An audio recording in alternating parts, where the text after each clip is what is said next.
I have a weird habit, an eccentric one, to be specific. What I do is I first go through my hair, find the curly one, and pull it out, and play with it until it's worn out. So I think it all started in 4th grade. It looks like I have straight hair, right, guys? It was 4th grade when I found out that it wasn't straight underneath the strands on the outside. So no one knew that I had curly hair, right? But I hated it. So I started to pull out all of the curly ones I could possibly find. I don't have hair loss yet. But I feel like it's going to happen soon enough. So I hated the fact that my internal and external realities looked different. Like the layers of hair I had, my identity felt hidden and masked depending on the people and the surroundings I was in. I'm Korean American. I have Christian friends and school friends. I show different parts of me depending on who I am with and where I am at. I just turned 14 and I'm 165 centimeters, probably. I have my iconic long hair until recently, and my friends tease me for having small eyes. I always wear the starfish necklace Oma gave me that Appa bought her when they were dating. I know, sweet. And I have chubby fingers, especially my pinky, which looks like a soft little caterpillar. My mom told me to marry a guy who loved everything about me, even my pinkies. Hi, I'm Michelle Singju-do. Now these ideas are how others see me. People say I'm smart, kind, and a leader. I obviously don't disagree, but these are how others see me, right? So does anything else matter if I don't know who I am? As you all know, every single country has different cultures and values we prefer, right? And especially if you're Korean American, you will face difficulties eventually while you figure out who are you, depending on if you're more of a Korean than an American or the opposite. As you can tell, I'm 100% pure Korean, but I'm born in the US, so I also have a US citizenship. So both of my parents have a mindset and a viewpoint of more of a Korean, right? But since I learn and experience in an international school now, I have both cultures combined, American and Korean. For example, in Korea, Hangul, there are different ways of calling people with elderly or our parents, like 모모요, 모모습니다, 모모네, and so on, while we call our friends and younger with 모모야 and other words. Instead, in English, we say, yo, what's up, Mr. Hinkle? My parents said that they felt like I was treating them like my friends, and they didn't obviously like it. I didn't even mean to be rude or make them feel upset, but that's how they felt. And you know, like the friend group I hang out with the most is from our school, and the only time I do get to speak Korean is when I'm with my family or when I'm at church. So that's why I feel like I have the two sides of me, Sungju from Korea and Michelle from America. So I moved to Daegu when I was 10, 3 years ago, and I feel like I have become a pretty much different person from that time. I stay in Daegu most of the time, but every Sunday for church and to visit my grandparents.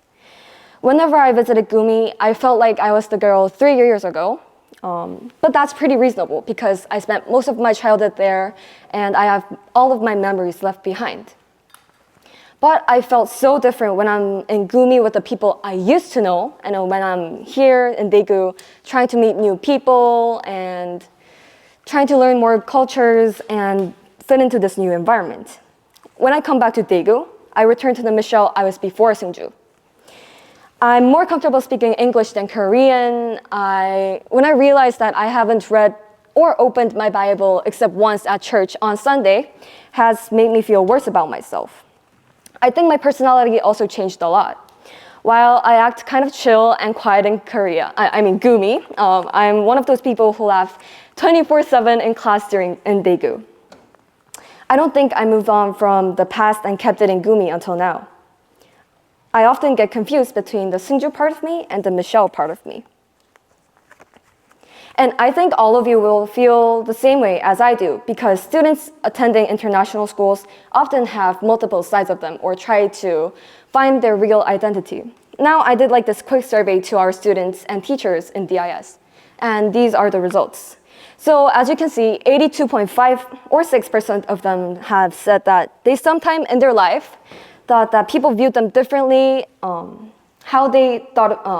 people viewed them differently than how they thought of themselves. And almost half of them said that they were confused about their identity at least once. So we can see how big of a problem this is to our society. Now here's the thing. I care about how others view me. I care about it too much. And I often think to myself that it is really weird how the perspective of others and myself contradict. When people at church view me as Singju who's kind and faithful, amen, I always felt something was wrong because I wasn't whoever they thought of me as. Of course, I do have a kind and faithful side of me, but every time people complimented me, I always doubted myself if all of this was for God, for myself, or even for them. Maybe it was my feelings and intentions, or maybe I spent my whole life trying to fit in the image of what others thought of me instead of developing myself and shaping myself into a better version of me. And now you might be wondering, okay, Michelle, we get your problem, but how did you overcome it? So I was watching TV like a normal person would do, like that, on a Sunday afternoon, and there was an interview going on about Dwayne Johnson that caught my eye. This is what he said. When it comes to hard work and things I'm passionate about, I stopped saying I have to and started to say I get to. That really hit me hard. So I don't want to go into the cliche ways to how to overcome this identity crisis, but it might sound similar. Think positive. How you view things, whether positively or negatively, really affects you and your status. There's even a study for it. Barbara Fredrickson, a professor at the professor of psychology at University of North Carolina at Chapel Hill, has been investigating the positive effects of humans for more than 30 years. And her research shows that people with a more positive attitude or emotions are more resilient and they are able to overcome difficulties more quickly. So that's why we should change our attitude and take this as an advantage to us. The blend of the two cultures and all of the experiences I personally go through as Singju and Michelle makes me unique. Also, the trend of globalization, in the trend of globalization, I think it's super cool to have diverse backgrounds and identities. It's like, let's say how I like myself eating donuts, but I also like myself eating tteokbokki. So I think it's good to just be you, with all of your different facets without thinking about it. One thing that I'm sure of now is that I'll never get to know perfectly who I am. But I learned to accept myself. Yeah, I'm Michelle, but I'm also Singju. I am hardworking, pretty respectful to others, and sometimes insightful, sometimes really goofy. I love children, and without music, I cannot just survive. I like socializing a lot, and I secretly enjoy bossing around people, just a secret between you and me. And I love to cry about movies, books, touching stories, whatever. I even cried every single time watching Big Hero, even though I watched like a gazillion times. I make stupid mistakes like doing nothing for 5 hours and just sitting on my desk, or I sleep even though if I'm not done with my homework. I regret saying hurtful things to my parents. So I do have the good sides of me, but I also have bad ones too. But I know I love whoever I am and whatever I am. I can be whoever I want to be. I don't need to pace between who I am between Michelle and Singju. I am Michelle Singju though. Now I have accepted myself and decided to keep on moving forward to reflect and develop upon myself for my future, for myself, and for everyone around me. I now made friends who are Christians, but also who can speak English. So that's really cool and awesome of how I don't have to struggle to change my opinion into Korean and rather just say it with my personal beliefs and they will just understand. I didn't have to separate Singju and Michelle.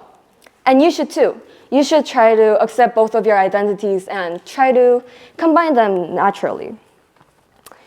I know from my experience, no matter how much others try to make you feel better or say all these flattery stuff about you, you're the only one who can actually make you feel good about yourself and be confident in yourself. We are made to fit in differently in different groups and communities. That's the human instinct of it. And so we have to love ourselves. Love yourself. Accept who you are. View the world in a way you've never done before. I finally cut my hair short, which I maintained it to grow it long until now. And this was the new start of my journey. Thank you.